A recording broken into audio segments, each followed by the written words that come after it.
আজকে শহীদ প্রেসিডেন্ট জিয়াউর রহমানের জন্মবার্ষিকী উপলক্ষে আমরা এখানে শহীদ জিয়ার মাজারে শ্রদ্ধা নিবেদন করতে আসছি। আজকে এই শ্রদ্ধা নিবেদনের মাধ্যমে আমরা দেশবাসীকে জানান দিতে চাই যে আমরা শহীদ জিয়ার আদর্শের রাজনীতিতে আমরা ঐক্যবদ্ধ থাকব এবং আমরা আগামীতে আজকের এই দিনে আশা করব আগামীতে আমাদের নেত্রী দেশনেত্রী বেগম খালেদা জিয়া চিকিৎসার জন্য বিদেশ গিয়েছেন, তিনি এসে দেশকে নেতৃত্ব দিবেন এবং আমরা এই সরকারের কাছ থেকে একটা সুষ্ঠু নির্বাচনের আশা করছি ইনশাল্লাহ।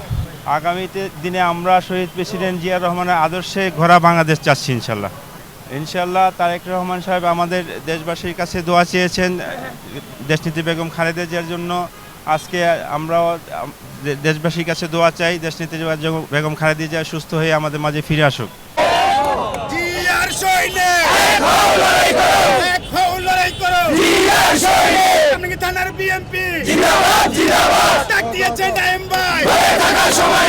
আমি মোহাম্মদ নাইম, কামরাঙ্গীর থানা বিএনপি সদ্য সাবেক সাধারণ সম্পাদক।